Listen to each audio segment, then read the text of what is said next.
Ignite is an ongoing series of speedy presentations. They've ranged from building multi-person pogo sticks to hacking chocolate. Any topic the geeks hold dear. Each speaker gets only 5 minutes and 20 slides that auto-advance every 15 seconds.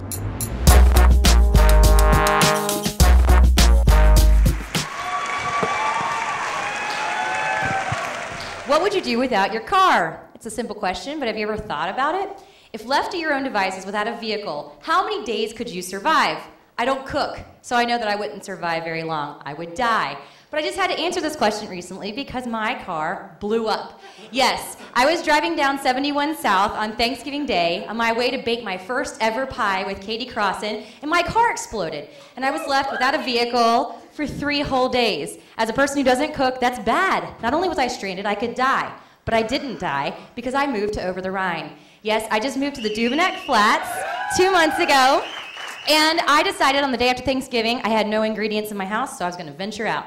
Went to Metro Nation, got some mulling spices. Then I went to Venice on Vine, and I got my first ever Vine Street pepperoni pizza. I walked across the street to the Vine Street Kroger and got apple cider and red wine. Yes, they have fruits and vegetables and red wine. Check it out. And then, on my way home, I met Bilal. Bilal is the imam in the mosque across the street from my loft. He explained the 5 pillars of Islam to me, and as we were wrapping up, Santa Claus came by in a Segway and gave me a candy cane. Not a bad way to be stranded, if you ask me.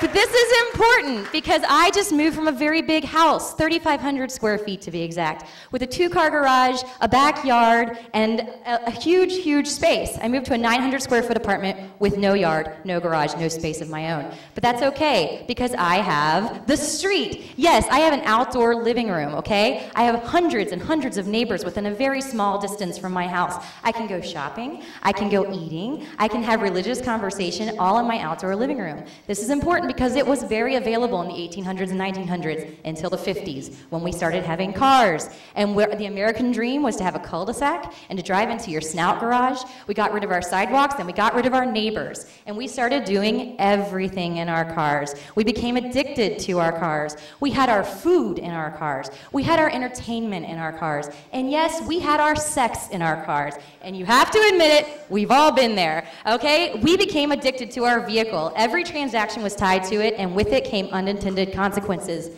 Traffic. With the vehicle came the expressway. With the expressway came traffic, congestion, pollution, stress to our everyday lives, and really, really shitty development, okay? And this happens in Cincinnati too. With traffic came wide streets, 80 feet wide, okay? And a separation of uses. We stopped being able to walk to school. We can no longer walk to work. We can't even walk to the grocery store. We have to get in our car for everything. And this is not what young professionals want. No, in fact, CNN reported in 2007 that YPs are driving a national trend back towards urban communities. And 64% of us choose our city before we choose our job. So what do we look for in a city? I'll tell you. We look for communities that are clean, green, and safe. We look for housing that we can afford. And we look for a neighborhood that we can be proud of. And Forbes reported that 9 out of the 10 neighborhoods that we can be most proud of as young professionals have one thing in common. You don't need a car. We don't want to drive anymore. And neither do baby boomers. Yes, we have this in common with baby boomers.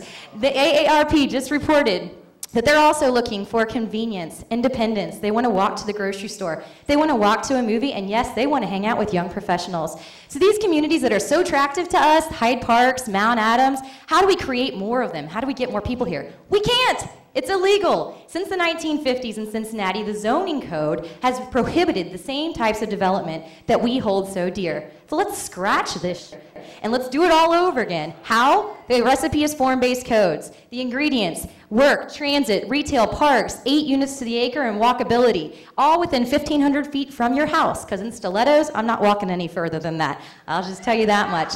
So how do you do it? Okay, form-based codes start off with a vision, okay? The community, the neighborhood comes together, and we say, what do we have, and what do we want to be? And so you say, okay, what do we have right now? Let's see what we got, in Cincinnati particularly.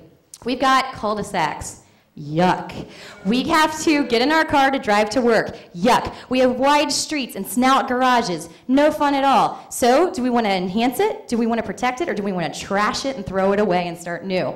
So if we trash it, what do we want to be? Do we want to be an urban community with lots and lots of retail? Yes.